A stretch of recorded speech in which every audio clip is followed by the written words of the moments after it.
Hello, and welcome to the next episode of Two Girls Talk Transits. Today we're reviewing the astrology from August 10th through August 16th, 2025, and we're your host. I'm Maddie. And I'm Kaylee. Welcome back. So we are coming off of the full moon in Aquarius, the really kind of intense full moon that we were dealing with like the Mars Saturn opposition. Hmm. And we are going to continue that going into Sunday onto the 10th, which is when Mars, still in Libra, is going to trine Pluto in Aquarius. So Pluto's actually going to be, I think, our planet of the week. Actually, I think it's going to be kind of a really important piece Hmm. because we have a couple interactions with Pluto going on.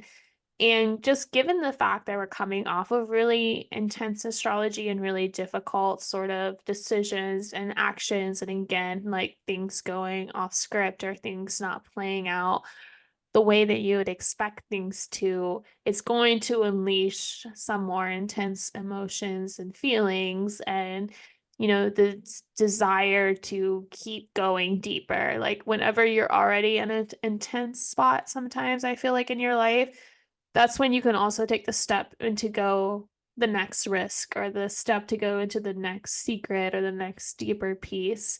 And I Hmm. kind of feel like that's embodied by this Mars trining Pluto is like, well, all that went to shit and all this was really tough. You know what? I might as well just peel back the veil and see what else I'm denying or hiding from and see what else I'm avoiding. Like I might as well just fucking do it, right? Like that I think is like Mars trying Pluto for either good or for bad. How do you feel about it? Yeah, I mean, I don't think that at this point, like, we can really say if it's like you mentioned, good or bad. Like, we don't really know how it's going to play Hmm. out. I mean, trines are usually supportive energy, but we have two super intense planets here, like, coming into interaction, especially after that, Mars Saturn opposition.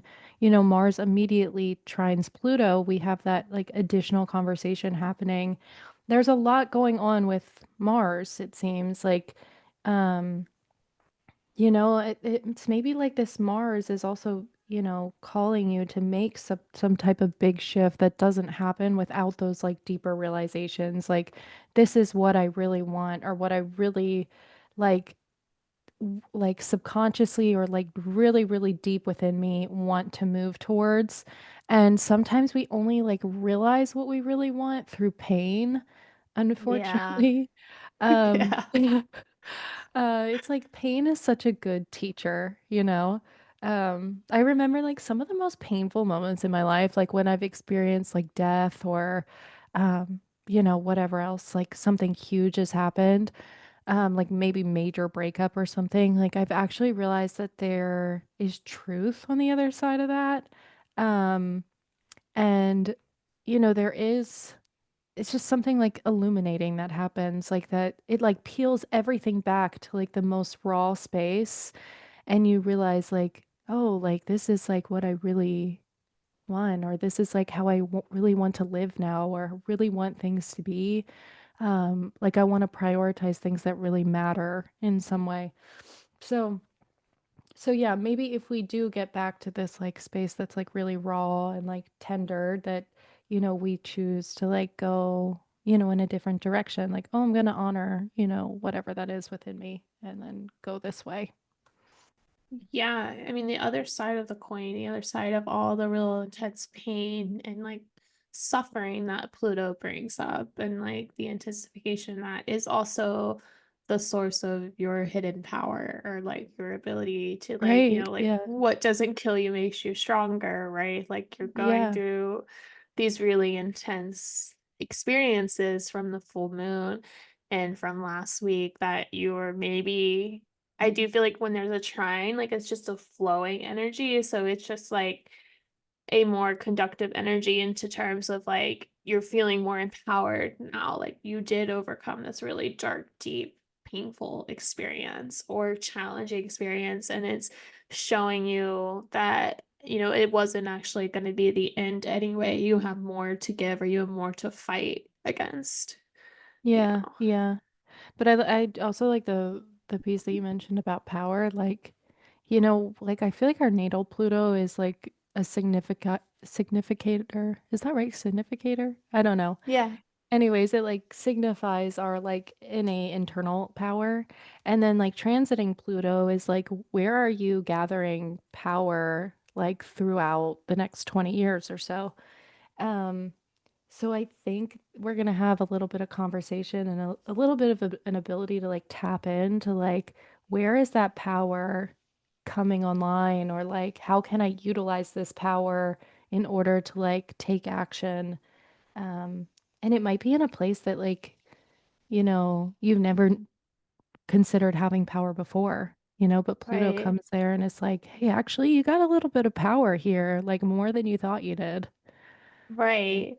Right. I do think it could like on the positive end, like really inspire you to like, if Saturn was a blockage to your goals or Mhm. to your actions, to really it re-inspires you to keep going, to keep fighting, to keep trying. Even with Mars being in Libra, like we talked about, kind of struggling to do that. But on maybe on the more like negative manifestation, if people are, more unhealed, it can also just be like completely blind mutual destruction to all parties involved, like, Oh yeah. unable to contain your power sometimes. Yeah, power placed in the wrong hands can be very dangerous. So, yeah, for sure. Right. So I think it's going to be if both of those possibilities are going to be true, just because Mars is not necessarily very good. And Libra is very not very helpful here, that it could like go wayside. So just be mindful of that, of like how you also wield your energy this week going into this week, or what information how you wield it. Yeah, I mean, if anything, there is like some significance about like what direction you want to move towards. And that's kind of coming out to play. We do Yeah. have the next day. Did you want to say anything else about that? No, go ahead. Okay, sorry, I'm recovering from like a sore throat, so It's okay. it's taking a minute. Okay, so on the next day, the 11th, we have Mercury stationing direct. Um, Mhm. this is nice. Maddie did notice earlier when we were talking just about the transits that it's at 4 degrees and it's not too far from like an opposition to Pluto. Pluto's at 2 degrees. So there might be like some things that come up with that. I wouldn't say anything like super major because, we've went past the point, and when we talk about transits, it's like really close to the degree mark usually. But nonetheless, like Mercury moving direct should ease some things up, especially in the mercurial ruled areas of your chart. That would be like Virgo and Gemini. So if you've been feeling a kind of halt or a slowdown or even a review of those areas, now it's time to like take what we've, learned over the past 3 to 4 weeks and, apply that and move forward in a different direction. So yeah, there should be some more ease of communication, ease of maybe travel. Mercury rules travel, ease of like doing things. That should be nice from what we have been experiencing over the past 3 weeks. Do you want to say anything about it? Yeah, I mean, I was thinking like it's a very different energy though than when Mercury had stationed retrograde. Because if you remember, when Mercury stationed retrograde, it had a sextile to Venus and Gemini. So that was like this more fond, softer, like looking back, or memories, or kind of like r- reminding yourself of the good times and just things that are a little bit more positive. And then this station is just giving very different energy because of how it's opposite Pluto. And it's also kind of sextiling Mars, which we'll talk about more later in the week, Mhm. actually, when it goes exact. But it's still like, interacting with that Mars trine Pluto in a way.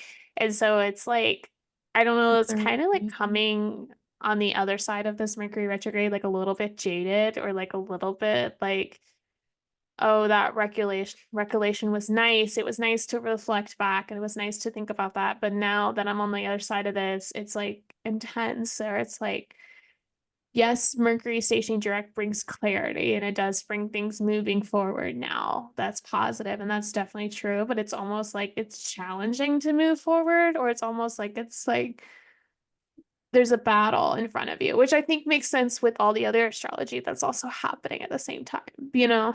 Mhm, mhm. Yeah. Yeah, that could very much be so, like, maybe it's like, what the information that you gathered is, like, not easy to implement in some way, Right. or yeah, we just have a little bit of a challenge going on, but I think it Yeah, is. it's just like you got like some Yeah. secrets and you're like, now what do I do with these secrets? Like, do I share this or do I hold on to this? Or like, like Mhm. you're just being a little bit challenged with the review and now that you have to move forward. I just think that's gonna be maybe a little bit more uncomfortable. Yeah, I mean, for sure. I mean, we also didn't talk about, like, the Mars in general is in its detriment, Right. so so just that piece, like, if Mercury is bringing, like, further conversations about this trine, like the Mars-Pluto trine, um, we might realize that we are kind of, like, debilitated to move forward in a way because of that detriment Mars, like, it's not as easy to move forward as we maybe had thought or we are hopeful of. Um, but nonetheless, we must. And that Yeah. that very like appeasing energy. We had talked about this last time, but Mercury's in Leo, which very much is like like wants attention, and then Mars in Libra has to appease other people. So we are in this like energy of like the people pleaser energy, and trying to move forward with that, and that can be difficult. Right. Yeah, I agree. I think that's I don't know. I just think it's one is positive though. I will say that's Mercury direct, but I just think it's going to just not be as like, oh, clear cut direction forward as you thought it would be. That's Yeah. all. Yeah. So also on this day, as sort of an outer planet alignment goes exact, is Saturn in Aries is going to sextile Uranus and Gemini. And so I That's didn't have a interesting lot. because Uranus is ruled by Mercury. So, Yeah, yeah, good point there. And Mercury stationing direct.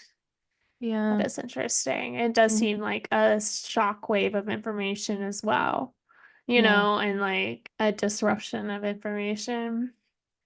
I was just thinking like back when Saturn squared Uranus, so like the last aspect that's happened between these two was Yeah. during like COVID or Oh, like the aftermath of COVID. So like 2021, 2022-ish. 2022 wasn't exact, but it was very close. Um, and just like the frustration of like people, do we stay home or can we move forward with our life? And then there's another outbreak, but we're gonna move forward with our life because we don't want to do this anymore, like mm-hmm. um this is more subtler, but I also just feel like it's shifting disruptions to like, as we've seen with like Saturn and Aries, like due process and government systems. And then as well as like technology and AI and the innovations that are like challenging what has been a structure for so long and like outdated structures in a way. So I do think this sextile is like kind of speaking just to like a bigger unfolding. It's not like an aspect like, oh, this day you're really gonna feel it. You may feel it with Mercury stationing direct, more of the Uranus piece, but like it kind of speaks to the greater theme of our world right now and the collective challenges we're facing just in terms of rapid change in technology and growth, and then the lack of government and authority systems to keep up with it. Yeah. I mean, yeah, Uranus coming into conversation with Saturn is very destabilizing, I think. So, Right. yeah. Um, yeah, unfortunately, that's been like the tone in like the government is like just things are kind of crazy and AWOL. So, I don't It's just know. like all the things that you could rely on that would be Saturn. Like you can rely on like taxes and like, things like that are annoying, but they're consistent. It's like not really happening that way anymore. Yeah. Yeah. It's Or big change and big shifts. And Yeah. Who's to say if that's for the good or for not? We don't know actually. So, we can make a lot of speculation about, how this is so horrible and, in some cases it is, but there might be another side to that that we don't see, just creating like larger reform in general, but like I reform mean, is kind of like the name of the game right now. yeah, I mean, we need to change. As I do think, like, when like Saturn was in Aquarius, squaring Uranus and Taurus, like Saturn was in a much, it was in a domicile placement, right? And like, I feel like people were much more willing to listen to authorities, or at least some system. Obviously, there are people who didn't. They chose to listen to whatever their structural governmental beliefs are, their conspiracies as their like authority figure. And then Mhm. like, but people are more willing to listen to that, and that helps stabilize the Uranus transit. But now Uranus has the upper hand. And so it's like all those structures that we had relied on that got us through the pandemic are non-existent, or like not able to be reliable. Right, right. Hmm. I don't know. Interesting. Yeah, no, It's just stuff. Yeah. I mean, whenever Uranus comes in, it's just definitely to expect the unexpected. So there's definitely some of that at play, some shifts coming in. um, Right. but actually on this same day too, we have like a, Yeah. I think this happens like pretty late in the evening. So it's kind of like a blend between the 11th and the 12th.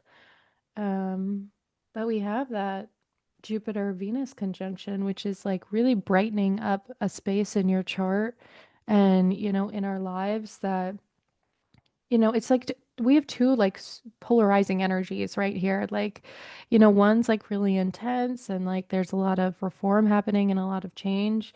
Um, but the other side of that is, we have like Jupiter exalted in Cancer conjunct this beautiful Venus, and our two benefics are like hanging out together and having a party. So, we just have a really nice blend of energy here.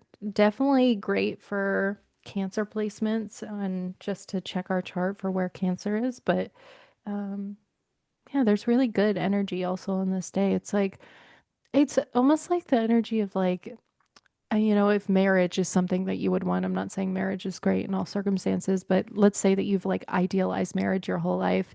It's like you get married on the same day that your dog dies. It's like, I know that's like a horrible, horrible analogy, but it's like, No, it's I like so accurate though. know it's like great things happen, but also terrible at the same time. I know. I know I've been like really like staring ahead at this astrology when I was like doing my monthly clients, of like, this part of your life really sucks, but this part of your life is really good. So I like, know, yeah, we have these like two different things going on. Like, I don't know what to do. I mean, we kind of have to just coexist with like both realities. yeah, and we really do. It isn't that so Mars and Libra is like It the is, both yeah. and. I know, it really is because Libra's like always, kind of like, well, there's this side of it and there's that side of it. Yeah. It's like, yeah, we have to learn how to hold both Whole truths. both. Yeah, yeah. Yeah. Yeah, I mean, truly, it is like there is this element of like what you can protect. Like, I do think when we were talking a lot about like when Venus entered Cancer, and I was like at the end of it, I was like, oh, I should have talked a little bit more about that. But like, Cancer is a lot too about like protecting yourself and your space, and like your body and your intuition, and the things that are like very safe and comfortable. And like, that's Venus and Jupiter. It's like they kind of team together and are like, okay, let's just protect this one little corner of our life. Like, this spot is safe, and like it's probably really beautiful. And you can maybe really relate to people very well during this time, or there is like a sort of a retreat that you can escape to that is really sweet. And so it's like, I'm glad we have it. Like, I am too, yeah. I mean, it makes things nicer, right? But that's such a good right. point. It's like, where can I go to like You know, for children, sometimes they make like a safe corner or like a it's like a Right. sensory corner, like a soothing thing. Um, Sometimes people use it in the wrong way. They use it for like timeouts instead of like soothing, so it doesn't actually serve its purpose. But you know, it'd be like going to that like safe corner, that like soothing place and being like, you know, this is where like I can regulate my nervous system amidst like all the chaos. And we gotta like, you know, use it to our advantage, you know? Yeah. Like, yeah. I was just gonna say, like, I do think sometimes when transits happen concurrently like this, or like right on top of each other like this, is Hmm. that they won't actually feel as good. So like even though we do have this Venus Jupiter conjunction, it's not like, oh, like you said, everything's gonna go super well on your day. Like you're still going to have those like really challenging issues still happening. And like you can't quite escape it. So it's not like it's totally safe, it's totally comfortable, but you should be able to pick out pieces that you can like retreat to, or like, find your security and your safety and your comfort and like nourish it. It's just not going to feel like, like if this was happening and like we had more domicile placements, I'd be like, this sounds great for, manifestation or all of that. But I also think like it's not going to be amazing. Like there's still the higher level suffering that is ongoing. Yeah. I think the dial's being turned up on Right. both things. Like the dial's being turned off on like the pleasure part of life and then also the pain part of life. So, you know, just with that, it's like it's just a lot of energy. It's like big heightened energy. So, yeah, I mean, we just kind of gotta experience it and see what comes out of it. Yeah. Yeah. Yeah, I agree. So at least we have that to look forward to with Yeah, I this mean, I'm day. looking forward to it. I mean, even if Yeah. it isn't fabulous, I still think It I'm will it will feel it will be something that's a relief. So yeah. the last aspect though later in that week on Thursday, the 14th. So after that Venus Jupiter conjunction is early on Monday and Tuesday, and then Thursday is when Mars is going to sextile Mercury. So Mercury just station direct. It's moving really, really slow. It's still trying to gain its speed. And then its first aspect is going to be that sextile to Mars that I was talking about. Hmm. So again, it's like just that piece where I was talking about, like, instead of it being Venus, which is like sweet and like more reflective and passive, Mars is going to encourage action and more like movement and motivation and like, okay, you need to do something about this. You need to say something or plan something. And I do think like the Mars Venus or the Mars Mercury sextile, especially with Mars and Libra, is like a lot about gossiping or spreading rumors, or like, it could be that could be like a Hmm. negative manifestation of it. But a more positive would be like gaining community support and like taking action together, or like, doing things with friends or close partners and like kind of working through any sort of deeper challenges together. There is that element of like we still have to fight, but we can do this in a way that is enjoyable too, you Yeah, know. maybe it's like enjoyable debates. It's like, you know, an Aries placement. They like to debate for fun. Can't Yeah. stand that. I'm like, I know. y'all are Have you ever killing seen me. those like TikTok debates, like where they just like constantly going back and forth, No, I like haven't seen that. rage baiting people? No, I don't know why I got on that side of TikTok for a little bit, but like they'll just put up like a prompt behind them that's like obvious rage bait and then get all the people to like To come chime. into their Is it like live. when they're in Yeah. like a circle and then they like run up to the somebody tried to show me this the other day. It's like Oh, that they're in was a like circle. Jubilee. That's like a whole nother issue. I That's think like a that huge is, other yeah. thing. But yeah, Yeah. that's all like very Aries, like Yeah. I know. It's like, I don't know. Mars. You Like, guys let are me tearing fight each other everybody. down. Yeah, you're like, Right. what is that? You're like roasting each other, but it's like fun, kind of. I don't know. In some way, it brings you closer together, You you know know? how like gossiping brings you closer to people together? Like that's just all very Mars and Yeah, Libra. I know. That's why like trauma bonding is like a term, you know? It's like, Right. so sometimes like talking about crap and like, you know, whatever you've been through is like bonds you in a way to other people. So, Yeah, we could definitely see some of that going on. Yeah. Yeah, yeah, it would just be a little bit spicier. Like I said, you're coming out of this Mercury retrograde, like I gotta do something. I gotta like take some action, like you're not sitting, you're not casually scrolling through your phone book or your memories, like you're actually like you have to do something about this energy at the end of this week. Yeah, for sure. There So, is definitely like action oriented. You know, I've been thinking about Mars a lot lately because a couple weeks ago it entered that conjunction with the South Node, and I feel like a lot of us may have pivoted or felt like we lost our spark in like a specific area of life, and we might mm, have like dropped some responsibilities or decided to like peel back with some things.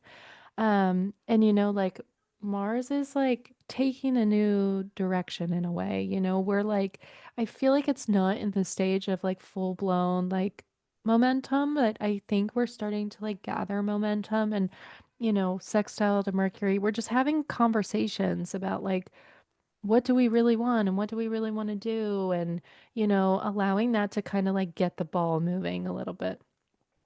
So, yeah, yeah. that's a good point. I agree. So, Mm, which is interesting because then like it's positive in one way, Mercury moving forward, making this aspect to Mars, because like our next lunation is the new moon in Virgo.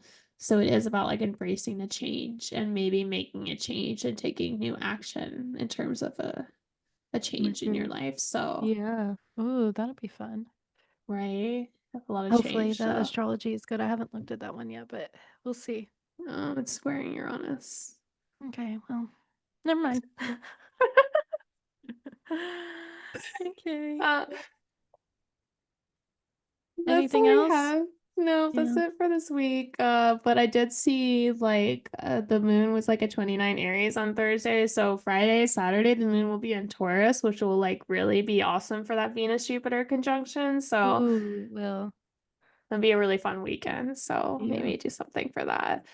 Um, but yeah, that's it. So if you want more content from us, follow us on Instagram and TikTok and YouTube at Two Girls Talk Transits. Yeah. See you And later. Thanks for listening. see y'all. Bye.